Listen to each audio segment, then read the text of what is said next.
Welcome back to the GMS Theaters themselves, and here we are with Srijata. Miss Srijata, all right, your topics and your books really cover the balance and the positioning itself of leadership, but leadership in a different direction. Yep.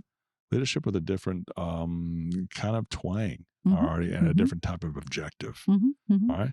What makes your leadership objective really pointed and really on spot for today's individuals in the leadership roles? Yeah. Well, so it goes back down to my own personal and professional experiences. Okay. And through those experiences, I have learned to believe that when you fail or when you go through a challenge, it's not all that bad. No, it's not. It's a learning experience. Yes. And what happens is, what is bad in that is when you feel stuck after a instant challenge that you faced Right. and you don't know how to move forward. Should you move forward or should you not move forward? Right, exactly. So most of us go through our primal ways of movement or primal ways of changing that through fear, fright, flight, or freeze. Freeze, right, exactly. And none of these, unfortunately, are good for us. No, it's not conducive to the leadership roles. It's a sudden reaction, and that's not going to help us in the long run. So when I talk about leadership, specifically setback leadership, I believe that through the concept that I have created, through the framework that I've created, I could help leaders in the organization get unstuck in their challenges and stop losing money, performance, decision making by getting frozen or by reacting with a sudden jerk. And that's what pretty much my premise is all about. I would even go out and say, hey, start loving your failures. Right, exactly. And that's tough. That's a hard concept for a lot of people themselves. They see detriment, they see failure itself as a negative. Instead of seeing it as a positive. I think the contextual view on leadership today itself, it really needs to be redeveloped. Yes, in a particular standpoint. I agree. Corporate America is seeing things differently. Okay. Middle level managers themselves are facing different types of challenge that the upper folks themselves aren't too busy with that. Okay. And then you find split between different types of generations. You find split between men and women. Leadership roles themselves that they have taken on. Where do the challenges lie? Well, it's lie in between all of these you just said. We're talking about mismanagement or misalignment of ethos. Like the company from the top, they're probably saying that you should have a work-life balance. But the middle managers and the director level people, they don't know what balance looks like. Right, exactly. Or they're also being told, listen, I want you to balance your work, but at the same time, I need this done like yesterday. So there goes balance out of the window. So they're confused. So that's a challenge. When you're confused, when you don't know what's the right thing to do, you don't do. Sure. You just freeze. Or you maybe do something that's stupid. Right. Exactly. And that doesn't help you. That doesn't help your organization. That doesn't help your team. So that's where I feel that there is a lot of scope to do things. You also spoke about challenges in women leadership. They face it differently.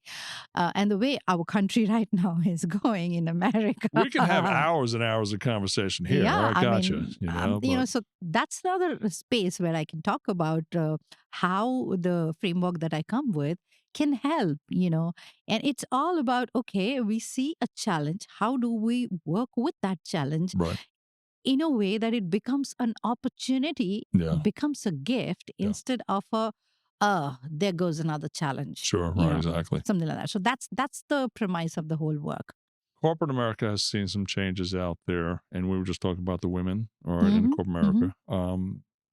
Women in entrepreneurial America, are seeing greater opportunities and seeing levels of enacting change and taking on new forms of leadership out there, which I'm so anxious to see, especially as other technical areas get involved and AI Mm. comes in things and everything else, and everybody's like, oh, AI, AI, Mhm, AI. mhm. But I'm thinking out there is that your leadership direction kind of works with the corporate America, Yes, it okay, does. Yeah. and works with the entrepreneurial. Yes. And how do those two itself really work together?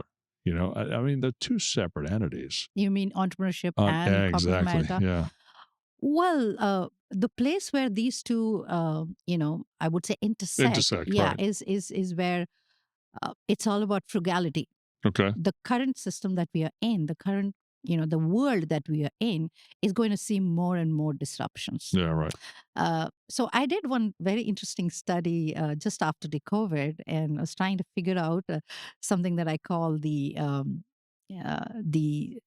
crisis cycle.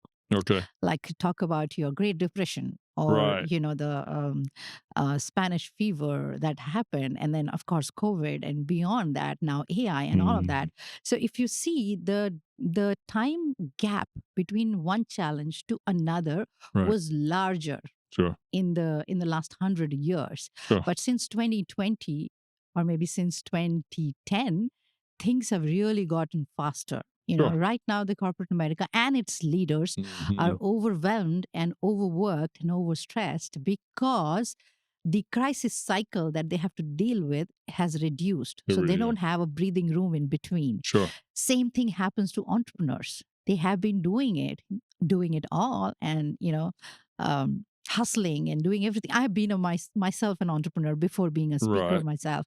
So that's where it intersects, because Mm, corporates, the corporate leaders and entrepreneurs need to be frugal, right. need to be adaptive, need Hmm. to be extremely resilient, not only in a normal situation, Right. but in the face of yet another challenge that Right. they have not been thinking about.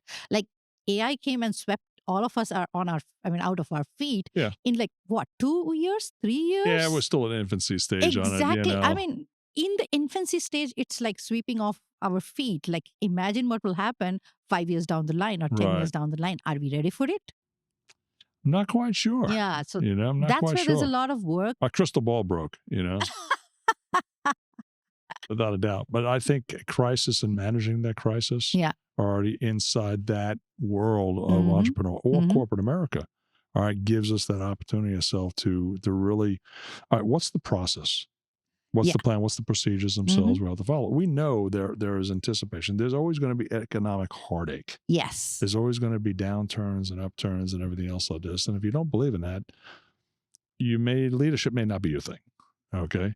But I'm thinking itself, we do have a change of events, Mm-hmm. or they're coming up, Mm-hmm. or that hopefully will help Mm-hmm. and guide us into new areas of opportunity. And I think we're seeing a lot more women in entrepreneurial roles. Mm. Okay. I think maybe because it was the connotative piece itself of women in corporate America. Okay. Yeah. It was a challenge. It is. Because of that, it And I became an believe it still opportunity. may be a challenge, It is. you know? It is. But I think now they're starting to reach out and say, okay, there's an entrepreneurial, all right, spirit Mm-hmm. that's blooming out there, Mm-hmm. Mm-hmm. and or a train, and I want to jump on that train, you Mm-hmm. know. Mm-hmm. And so, what do you find from what you've written Mm-hmm. already in these types of structures themselves? Mm-hmm. How and what do you see going forward? Yeah. So, okay, my own story is I would never been an entrepreneur, never a speaker, Okay. hadn't I gone through a challenge in the corporate multinational that Right. I was Exactly. working for. Sure. I wouldn't name the company, but I was working in a senior leadership position, Okay. and I was demoted because I became a mother.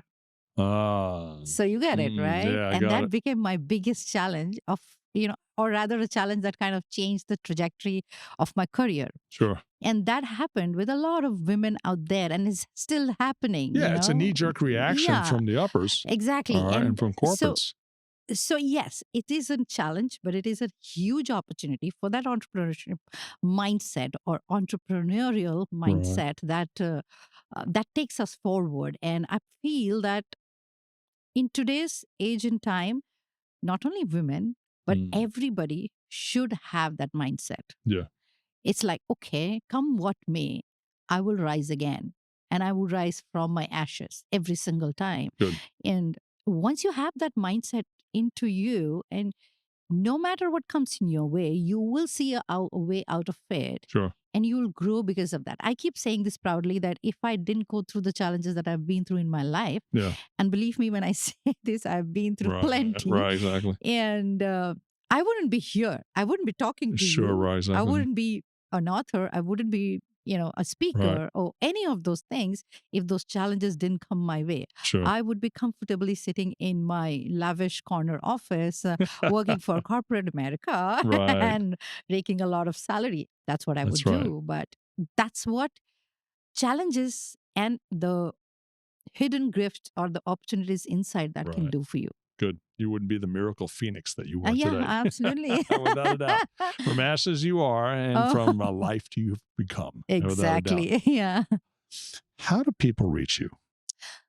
So, yeah, I think the best way to reach me is through LinkedIn, Okay. or look me up in Google. Okay. My name is Srijata Bhatnagar.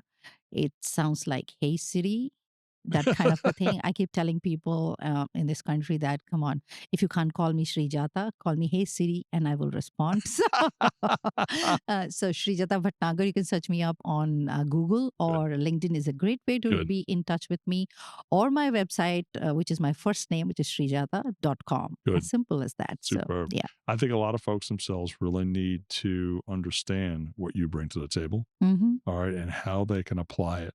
All right. With that sense of leadership and that plan of leadership going forward. Mm-hmm. Thank Mr. you. Srijata. Srijata. I got it, right? Ms. Srijata. It's been a pleasure and my Same honor to here. have you here today. So I want to hear more. And we're going Okay. to hear more about this. And I'm sure there's a book 3, all right, on the Yes, horizon, without a many. doubt. So I want to thank you for coming out and hanging out with us here at Thrive itself. And we're looking to see more. Thank you. Thank you very See much. ya. Yeah. Guys, another great program. I hope you're listening to these themselves. Rich Hart out here, GMS Studios themselves here at NSA Thrive. We'll see you real soon.